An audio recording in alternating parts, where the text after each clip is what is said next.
जय श्री कृष्णा, राधे राधे। आप सभी भक्तों का आपके अपने YouTube चैनल श्री कृष्ण दीवानी में हार्दिक स्वागत है। आज आप सुन रहे हैं वैशाख महात्म्य के 26वें दिन की कथा। तो आइए सर्वप्रथम भगवान का स्मरण करते हुए आप सभी मेरे साथ बोलिए। शांताकारं भुजगशयनं पद्मनाभं सुरेशं विश्वधारं गगनसदृशं मेघवर्णं शुभांगं लक्ष्मीकान्तं कमलनयनं योगिभिर्दयानगम्यं वंदे विष्णुं भवभयहरं सर्वलोकैकनाथं। श्री लक्ष्मी नारायण भगवान की जय। श्री राधा कृष्णाभ्याम नमो नमः। कल आप सभी ने यमराज और ब्राह्मण का संवाद सुना था, जिसमें हमने 3 प्रेतों की कथा सुनी थी। आज उसी कथा को आगे से सुनते हैं। यमराज कहते हैं ब्राह्मण से कि उस प्रेत का वचन सुनकर धन शर्मा ब्राह्मण को बड़ा ही दुख हुआ। उसने यह जान लिया कि ये मेरे पिता हैं जो कि नरक में पड़े हुए हैं। वह सर्वथा अपनी निंदा करते हुए बोला। धन शर्मा ने उन सबसे कहा कि हे स्वामिन, मैं ही गौतम का अर्थात आपका पुत्र धन शर्मा हूँ। मैं आपके किसी काम नहीं आया। मेरा जन्म तो निरर्थक है। जो पुत्र आलस्य को छोड़कर अपने पिता का उद्धार नहीं करता, वह अपने को पवित्र नहीं कर पाता। जो इस लोक और परलोक में भी सुख का संतान अर्थात संतान विस्तार कर सके, वही संतान या तनय माना गया है। इस लोक में धर्म की दृष्टि से पुरुष के 2 ही गुरु हैं, एक तो माता और दूसरा है पिता। इनमें भी पिता ही श्रेष्ठ है, क्योंकि सर्वत्र बीज की ही प्रधानता देखी जाती है। हे पिताजी, क्या करूं मैं? कहाँ जाऊं? कैसे आपकी गति होगी? मैं धर्म का तत्व नहीं जानता हूँ, केवल आपकी आज्ञा का पालन करूंगा। प्रेत बोला कि बेटा, तुम घर जाओ और यमुना में विधि पूर्वक जाकर तुम स्नान करो। आज से 5वें दिन वैशाख की पूर्णिमा आने वाली है, जो सभी प्रकार की उत्तम गति को प्रदान करने वाली देवता और पितरों के पूजन के लिए उपयुक्त है। उस दिन पितरों के निमित्त भक्ति पूर्वक तिल मिश्रित जल का घड़ा, अन्न और फल का दान करना चाहिए। उस दिन जो श्राद्ध किया जाता है, वह पितरों को 1000 वर्षों तक आनंद प्रदान करने वाला होता है। जो वैशाख की पूर्णिमा को विधि पूर्वक स्नान करके 10 ब्राह्मणों को खीर का भोजन कराता है, वह सभी पापों से मुक्त हो जाता है। जो धर्मराज की प्रसन्नता के लिए जल से भरे हुए 7 घड़े दान करता है, वह अपनी 7 पीढ़ियों का उद्धार कर देता है, अर्थात वह अपनी 7 पीढ़ियों को तार देता है। हे बेटा, त्रयोदशी, चतुर्दशी और पूर्णिमा को भक्ति प्रायण होकर स्नान, जप, ध्यान, होम और श्री माधव का पूजन करो तुम, और उससे जो फल होगा वह हम लोगों को समर्पित कर दो। ये दोनों प्रेत भी मेरे परिचित हो गए हैं, अतः इनको इसी अवस्था में छोड़कर मैं भला स्वर्ग में नहीं जा सकता हूँ। इन दोनों के पाप का भी अंत आ गया है। यमराज इतनी बात बताकर ब्राह्मण से आगे कहते हैं कि हे ब्राह्मण, तब बहुत अच्छा कहकर वह श्रेष्ठ ब्राह्मण धन शर्मा अब अपने घर को गया, और अपने घर जाकर उसने सब कुछ उसी तरह से किया। वह ब्राह्मण प्रसन्नता पूर्वक परम भक्ति के साथ वैशाख स्नान और दान करने लगा। वैशाख की पूर्णिमा के आने पर उसने आदरपूर्वक भक्ति से स्नान किया और बहुत सा दान करके उन सबको पृथक पृथक पुण्य प्रदान किया। उस पवित्र दान के संयोग से वे सब आनंद मगन होकर विमान पर बैठकर तत्क्षण ही स्वर्ग को चले गए। ब्राह्मणों में श्रेष्ठ वह धन शर्मा ब्राह्मण, वह भी श्रुति, स्मृति और पुराणों का ज्ञाता था। वह चिरकाल तक उत्तम भोग को भोगकर अंतकाल में ब्रह्मलोक को प्राप्त हुआ। अतः यह वैशाख की पूर्णिमा परम पुण्यमयी और समस्त विश्व को पवित्र करने वाली है। इसका महात्म्य बहुत बड़ा है, इसलिए मैंने इस महात्म्य को संक्षेप से तुम्हें इस पूर्णिमा का महत्व बतला दिया है। जो वैशाख मास में प्रातःकाल स्नान करके नियमों के पालन से विशुद्ध चित होकर भगवान मधुसूदन की पूजा करते हैं, वे ही पुरुष धन्य हैं, वे ही पुण्य आत्मा हैं, और वे ही संसार में पुरुषार्थ के भागी हैं। जो मनुष्य वैशाख मास में सवेरे स्नान करके संपूर्ण यम नियमों से युक्त होकर भगवान लक्ष्मीपति की आराधना करता है, वह निश्चय ही अपने पापों का नाश कर डालता है। जो प्रातः काल उठकर श्री विष्णु की पूजा के लिए गंगा जी के जल में डुबकी लगाते हैं, उन्हीं पुरुषों ने समय का सदुपयोग किया है। वे ही मनुष्यों में धन्य तथा पाप रहित हैं। वैशाख मास में प्रातःकाल नियम युक्त होकर मनुष्य जब तीर्थ में स्नान करने के लिए अपने पैरों को बढ़ाता है, उस समय श्री माधव के स्मरण और नाम कीर्तन से उसका एक एक पग अश्वमेध यज्ञ के समान पुण्य देने वाला होता है। श्री हरि के प्रियतम वैशाख मास के व्रत का यदि पालन कर लिया जाए तो यह मेरु पर्वत के समान बड़े उग्र पापों को भी जलाकर भस्म कर डालता है। हे विप्रवर, तुम पर अनुग्रह होने के कारण मैंने यह प्रसंग संक्षेप से तुम्हें बता दिया है। जो मेरे कहे हुए इस इतिहास को भक्ति पूर्वक सुनेगा वह सभी पापों से मुक्त हो जाएगा। इतनी बात बताकर ब्राह्मण को यमराज आगे कहते हैं कि उसके द्वारा ऐसा करने पर उसे मेरे लोक यानी कि यमलोक में नहीं आना पड़ेगा। वैशाख के महीने के व्रत का विधि पूर्वक पालन करने से अनेकों बार के किए हुए ब्रह्म हत्या आदि पाप भी नष्ट हो जाते हैं।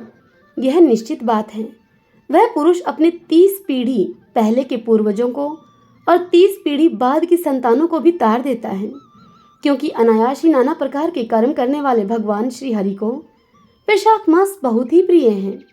इसलिए यह वैशाख मास सभी मासों में श्रेष्ठ है। हरिओम तत्सत। श्री लक्ष्मी नारायण भगवान की जय। श्री राधा कृष्णाभ्याम नमो नमः। भक्तजनों, आज की यह कथा यहीं तक। इससे आगे की कथा कल हम अगले अध्याय में सुनेंगे। आइए हम वैशाख स्नान की विशेष कथा का श्रवण करें और फिर अंत में प्रभु संकीर्तन करते हुए कथा को विराम देते हैं। एक समय की बात है, एक राजा था। वह राजा सुबह जल्दी उठकर वैशाख के महीने में गंगा जी में नहाया करता था और कहता था कि मेरे से पहले गंगा जी में कोई भी स्नान न करे। एक बंदरिया थी जो कि रोज राजा के नहाने से पहले ही नदी में स्नान कर लिया करती और पीछे राजा नहाने के लिए जाता था। एक समय जब राजा ने नदी के पानी को हिलता हुआ देखा और बिखरा हुआ पाया तो वहाँ उस राजा ने पहरेदार बिठा दिए और सिपाहियों से कह दिया कि मुझसे पहले यहाँ पर कोई भी स्नान न करने पाए। वहाँ गंगा जी के किनारे पर एक पेड़ था। उस पेड़ के ऊपर एक बंदरिया बैठी रहा करती थी। वह बंदरिया डाली के सहारे उस पेड़ से उतरकर गंगा जी में नहा लेती और वापस पेड़ पर जाकर फिर से बैठ जाती। ऐसे ही वैशाख का महीना अब पूरा हो गया। उस बंदरिया को एक दिन एक सिपाही ने देख लिया। सिपाही ने देखा कि जब अंधेरे में उन्हें कुछ भी नहीं दिखाई देता और उनको नींद आ जाती है तो यह बंदरिया उस समय गंगा जी में नहा लेती है। और फिर सिपाही उस बंदरिया को पकड़कर अब राजा के पास लेकर गए और राजा से जाकर कहने लगे कि यह बंदरिया आपसे पहले गंगा जी में स्नान करती है। राजा का यह प्रण था कि यदि कोई औरत मेरे से पहले गंगा जी में स्नान करेगी या नहाती होगी तो मैं उसके साथ विवाह कर लूँगा। राजा ने अब बंदरिया से विवाह कर लिया अपने प्रण के अनुसार। तदंतर वह राजा उस बंदरिया को अपनी धर्म पत्नी मानने लग गया। वैशाख में नहाने से बंदरिया के बच्चे होने की भी आशा हो गई। अब बंदरिया को पूरे महीने हो गए। जब बंदरिया ने राजा से पूछा कि जब मेरे बच्चा होएगा तो मैं किसको जगाऊंगी, किसको बुलाऊंगी। तब राजा ने बंदरिया के महल में एक घंटी बांध दी और उससे कहा कि जब तेरे दर्द शुरू हो तो तू इस घंटी को हिला देना, फिर आकर मैं सारा इंतजाम कर दूंगा। राजा की और भी कई रानियां थीं। उन रानियों ने उस बंदरिया से पूछा कि यह घंटी यहाँ किसने बांधी है। तो वह बंदरिया कहने लगी उनसे, यह घंटी राजा जी ने बांधी है। जब मेरे बच्चा होगा तब इस घंटी को बजाकर मैं उनको बुलाऊंगी। तब एक रानी ने बंदरिया से कहा कि जरा बजाकर तो दिखा यह घंटी। इस घंटी के बजने से क्या राजा जी आएंगे या नहीं आएंगे। अब इतना सुनकर झट से बंदरिया ने वह घंटी बजा दी। अब क्या था, दौड़ता हुआ राजा बंदरिया के महल में आया और पूछा कि यह घंटी किसने बजाई है, क्या हुआ। तब बंदरिया बोली कि महाराज, इस रानी ने मुझसे कहा था इसलिए मैंने बजाई है। राजा को यह सुनकर क्रोध तो बड़ा आया, लेकिन उन्होंने अपने ऊपर संयम रखा।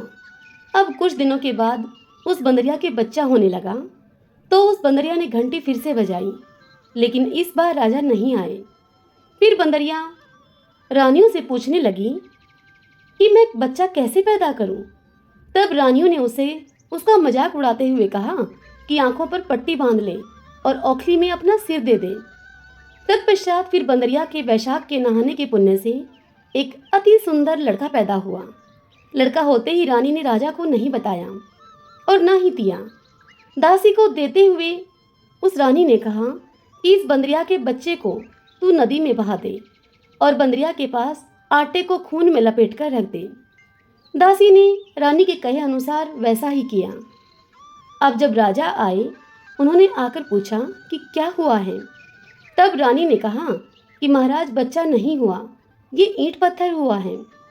फिर राजा ने यह सोचकर संतोष कर लिया कि अन्य रानियों के ही बच्चे पैदा नहीं होते, इसलिए इसके भी नहीं हुआ होगा। उधर दासी बच्चे को फेंकने लगी तो उस दासी को उस बच्चे पर दया आ गई और उसने उस बच्चे को नदी में नहीं फेंका। उसने उस बच्चे को, वहां एक कुम्हार मिट्टी के बर्तन बना रहा था, दासी उस बच्चे को खंदेड़े के अंदर रखकर अब महल में वापस आ गई। कुम्हार और कुम्हारी खुदी हुई मिट्टी लेने के लिए वहां खंदेड़े में गए तो वहां उन्होंने देखा कि एक बहुत सुंदर सा बालक वहां सो रहा है। तब कुम्हार अपनी पत्नी से बोला कि हमारे यहाँ कोई बच्चा नहीं है, इसीलिए भगवान ने यह बच्चा हमारे लिए भेजा है। यदि इसको तू पाल ले तो मैं इसको अपने घर ले चलूँ। यह सुनकर कुम्हारी बोली कि हाँ हाँ, इसे ले चलते हैं, अपने खातिर ही भगवान ने इसे यहाँ भेजा है। और फिर उस बच्चे को कुम्हार और कुम्हारी अपने घर पर ले आए। कुम्हारी ने उसको पाल पोस कर अब बड़ा कर लिया। लड़का रात दिन बढ़ने लगा। वह कुम्हार मिट्टी का हाथी बनाकर बेचा करता था। एक दिन लड़का कहने लगा कुम्हार से कि पिताजी, मुझे भी मिट्टी के हाथी घोड़े बना दो, मैं भी खेलूंगा। फिर हाथी घोड़ा ले जाकर वह लड़का कुएं की पाल पर बैठ गया। वहाँ लड़के को सारी बात का पता लग गया कि मैं बंदरिया के गर्भ से पैदा हुआ था और रानियों ने मुझे मारने के लिए दासी को दे दिया था। फिर एक दिन जब कुएं पर दासियां पानी भरने के लिए आई तो वह दासियों को देखकर कहने लगा कि मेरे मिट्टी के हाथी घोड़ा पानी पी लेगा। तब दासियां बोली कि अरे मूर्ख लड़के, कभी मिट्टी के हाथी घोड़ा भी पानी पीते हैं क्या? यह सुनकर लड़का बोला कि मूर्खों, कहीं बंदरिया के भी ईंट पत्थर पैदा हुए हैं क्या? दासियों ने यह सारी बात जाकर अब रानी से कह दी कि एक कुम्हार का लड़का है, उसने हमें यह सब बात कही है और हमारे घड़ों को कंकरी मारकर उसने फोड़ दिया है। तब रानी ने जहर का एक लड्डू तैयार किया और कहा कि ये लड्डू उस लड़के को खिलाकर आओ। अब दूसरे दिन दासी पानी लेने के लिए कुएं पर गई तो उन दासियों ने वह लड्डू उस लड़के को दे दिया और कहा खा ले इसको। तो भगवान ने उस लड्डू को गोंदगिरी का लड्डू बना दिया। अगले दिन दासियों ने आकर देखा कि लड़का तो अभी तक जीवित है, मरा नहीं है, वह बालक खेलता घूम रहा है। जब रानी को इस बात का पता लगा तो इस पर रानी रूठकर सो गई। जब राजा ने रानी से आकर पूछा कि रानी क्यों सो रही है, क्या हुआ? तब रानी ने जवाब दिया कि कुम्हार को अपनी बस्ती से निकलवा दो। यह सुनकर राजा ने कहा, तुम किस लिए इतना कड़वा बोलती हो? लेकिन रानी ने जिद करके अब कुम्हार को वहां से निकलवा ही दिया। अब कुम्हार जंगल में मारा मारा फिरने लगा और जैसे तैसे अपनी जीविका चला रहा था। वहां रहते हुए कुम्हार को एक दिन उसका लड़का कहने लगा, जो बंदरिया के बच्चा पैदा हुआ था, यह लड़का वही है। वह लड़का बोला कुम्हार से कि पिताजी, मेरे को 108 करवे और 108 गोले बना दो। वह ठंडे ठंडे घड़े भरकर अब फिर से बैठ गया। वहाँ गणगौर पूजन के लिए लेने के लिए बहुत सारी लड़कियाँ वहाँ पर आईं। राजा की साहूकारनी भी आई और लड़कियाँ परात में मिट्टी भरकर बगीचे में बैठकर खेलने लगी। खेलते खेलते अब उनको प्यास लग गई। अब वे सब लड़कियाँ उस लड़के से जाकर बोली कि हमें पानी पिला दो तुम्हारे इन घड़ों से। तब वह लड़का बोला कि मेरे पास ये गोलियां हैं, इनको खाती चली जाओ और पीछे पीछे मेरे फिरती जाओ। फिर कुछ लड़कियां उस लड़के को कहने लगी कि तेरी गोली नहीं खाऊंगी, हमें तो प्यास लग रही है, तू ही खा ले तेरी गोलियां, हमें तो बस पानी पिला दे। लेकिन वह लड़का नहीं माना। फिर वह लड़की आगे आकर बैठ गई। सब लड़कियां एक एक करके गोली खाती गई और सभी ने ठंडा पानी पिया। फिर उस लड़के के चारों तरफ फिरने लगी। तत्पश्चात सभी लड़कियों के पेट में अब गर्भ रह गया। लड़कियां मिट्टी लेकर अब अपने अपने घर को गईं। तो फिर उनके माँ बाप ने उनका ब्याह का साया निकलवाया तो साया नहीं निकला। लोगों ने कहा कि इनका ब्याह तो हो जाना चाहिए। बाद में लड़कियों में से किसी का जी घबराए तो किसी को रोटी ना भाए, कोई उल्टी करे तब फिर सभी लोग उनसे पूछने लगे कि लड़कियों, तुम्हारे यह क्या हो गया है। तब कुछ लड़कियां कहने लगी कि हमें तो पता नहीं, हम तो मिट्टी लेने के लिए गए थे, वहां पर कुम्हार का लड़का हमें एक एक गोली देता गया और पानी पिलाता गया और खुद वह बीच में बैठ गया और हमसे कहा कि तुम मेरे चारों तरफ फिरो। यह बात सुनकर सभी लड़कियों के माँ बाप अब कुम्हार के लड़के के पास गए और वहां जाकर उससे बोले कि हम अपनी लड़कियों का ब्याह तेरे लड़के के साथ करेंगे। अब उस कुम्हार के लड़के ने सभी लड़कियों के साथ फेरे ले लिए। कुम्हार बोला कि आप बड़े आदमी हो, राजा रानी हो, मेरा बेटा ऐसा क्यों करेगा भला। परंतु फिर भी सभी कोई उस लड़के के साथ अपनी अपनी लड़की का विवाह करके चले गए। सभी ने बहुत सा धन दौलत देकर अपनी लड़कियों को कुम्हार के घर विदा कर दिया और इस तरह से अब कुम्हार के घर में 108 बहुएं आ गई और फिर देखते ही देखते उन बहुओं के लड़के भी हो गए और उन सब के लिए 108 कमरे बनवा दिए गए। फिर लड़के ने कहा अपने पिता से कि पिताजी, हम सारे नगर में दावत का बुलावा देंगे, आपके इतनी बहुएं आई हैं और इतने पोते भी हो गए हैं। यह सुनकर कुम्हार ने कहा कि ठीक है, जिमा दो सारे नगर को। तब सारी नगरी और राजा रानी को बुलावा दे दिया गया। सभी कोई जीमने के लिए आए और राजा का परिवार भी अपनी सेना के सहित वहां खुद आया। तब लड़के ने राजा से पूछा कि बंदरिया को क्यों नहीं लेकर आए। यह सुनकर राजा ने कहा ठीक है, हम तो नहीं लेकर आए, अब बुलवा लेते हैं। राजा ने बंदरिया को बुलाने के लिए रथ पालकी सजाकर वहां भिजवा दिए महल में। वहां पर सारी सभा के बीच में सोने की चौकी पर सुंदर गद्दी बिछवा दी गई। जब बंदरिया वहां पर आई तो लड़के ने उसे गद्दी पर बैठा दिया और 108 बहुओं से कह दिया कि ये बंदरिया मेरी जन्म की माँ है और सभी कोई सोने की मोहरें इनको देकर गोद में इनके पोता देती जाओ। फिर सभी बहुएं वहां पर आई बंदरिया के पास और बंदरिया को सोने की एक एक मोहरें देकर पैर छूकर बंदरिया की गोद में अपने बालक को बिठाती गई। बंदरिया ने सभी बालकों को अपना आशीर्वाद दिया। राजा की सभी रानियां यह देखकर समझ गई कि यह सब क्यों हो रहा है और राजा से वे कहने लगी कि ये कुम्हार का लड़का हमें यहाँ बुलाकर हमारा अपमान कर रहा है, इसलिए हम तो यहाँ से जा रही हैं। फिर राजा भी लड़के से यह देखकर कहने लगा, भाई तू बंदरिया का इतना स्वागत सत्कार क्यों कर रहा है। यह सुनकर वह लड़का बोला कि यह बंदरिया मेरी जन्म की माँ है। तब राजा ने फिर से पूछा कि वो कैसे। तब लड़का बोला कि मैं बंदरिया से पैदा हुआ था। तब तुम्हारी रानियों ने मुझे दासियों को दे दिया और उनसे कहा कि इस बालक को तुम नदी में बहा दो, लेकिन दासियों को मुझ पर दया आ गई और उन्होंने मुझे नदी में नहीं बहाया और मुझे कुम्हार के एक खंदेड़े में रख दिया और फिर कुम्हार और कुम्हारिन ने मुझे वहां से उठाकर पाल पोसकर बड़ा कर दिया। और रानियों ने तुमसे कहा कि बंदरिया के ईंट पत्थर पैदा हुआ है। जो दासी मेरे को लेकर गई थी वह दासी यहीं पर खड़ी है। वह दासी भी यह सब सुन रही थी। वह दासी राजा से कहने लगी कि महाराज, आपका यह बालक मुझे ही दिया गया था, मेरे से ही इसे नदी में फेंकने के लिए कहा गया था, किंतु मुझसे यह काम नहीं किया गया और मैंने इसको कुम्हार के खंदेड़े में रख दिया था। सभी रानियां यह सुनकर अब चुप रह गई। पीछे राजा ने रानियों को छोड़ दिया और बंदरिया को अपने साथ महल में ले गया।